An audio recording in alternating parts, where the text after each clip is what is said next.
Hello friendships! Let's make ng pwede na hotdog. Gaya nito. Yan. So, let's start. Ito na ang ating pan. Mainit na. Mabilisang pagkain lang ito pag kayo'y nag-apura at walang gaanong time. Lalo na pag galing sa trabaho.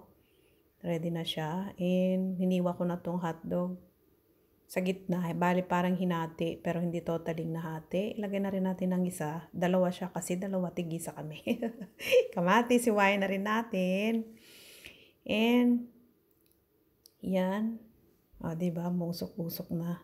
Pwede rin naman siyang fried or boiled. Nasa inyo yon o grilled kaya. Nasa inyo yon. Ako inano ko na lang sa pan. Kasi gagamitin ko rin naman yung ating pan sa pagpapainit ng ating piadina. So, para isang hugasan na lang. Diba? Yan. Okay na yan. Medyo toast pa natin konti. Madali lang tong i-prepare. Kasi nga, syempre, hindi naman lagi tayong may nalutong pagkain. Kagaya ngayon. Yan. Diba? Medyo okay na yung kanyang kulay. Pwede na natin yung hanguin. Mga 5 minutes siguro to, 3 minutes and so 2 and a half, gano'n. Then, syempre, linisin natin tong ating pan. Ayan. Kahit na ito na lang ating grease paper ang panlinis. Ganyan. Para naman hindi magmarka sa ating piadinang bread.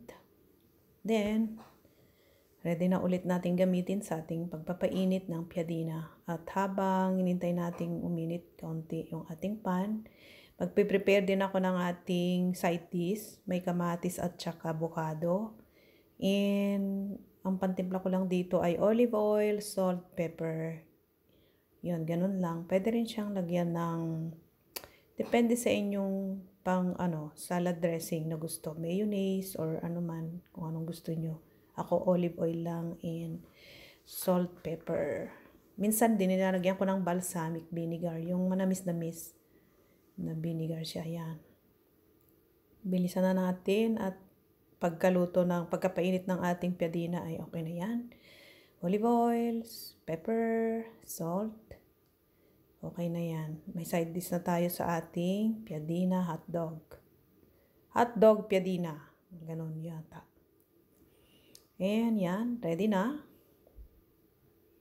Yan, ready na itong ating side dish. Ituloy na natin ang pagluluto sa ating piadina hotdog.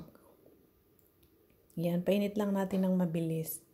Kung gusto nyo namang medyo mas toasted yung ating tinapay, nasa inyo yon. Kasi ako, palalambutin ko lang siya. Pwede naman itong kainin na hindi pinapainit, pero dahil nga meron tayong hotdog, parang mas okay na mapainit konti. And it's up to you naman kung ano ang inyong choice. Yan. Lagay na natin ang hotdog. At syempre sa paglalagay ng ating toppings, ikaw na ang bahala. Pwede nga, yan. Ako nilagyan ko lang siya ng slice cheese. And lalagyan ko ng ketchup. Hindi pa siya nabuksan. Ayan. Ketchup. And depende rin yun gaano karaming gusto nyo. Pwede rin siyang lagyan ng salad. Wala akong salad na available. Yung lettuce or kamatis or french fries. Pwede lahat kung anong gusto mong ibalot dyan. Lagyan ko rin ng mayonnaise. And gusto ko lang ganyan simple as in. Saka wala akong gulay, dapat gulay, di ba? Yung lettuce salad sana. Then ititiklop ko lang na ganyan. And ready na. You have it. Sabi nila, then you have it. Yun, narinig ko lang din yun eh. Di ba? Sarap. So, ito na yung ating hotdog piadina or piadina hotdog. Kahit ano. Yan, di ba? Tapos may side dish tayong avocado and tomato.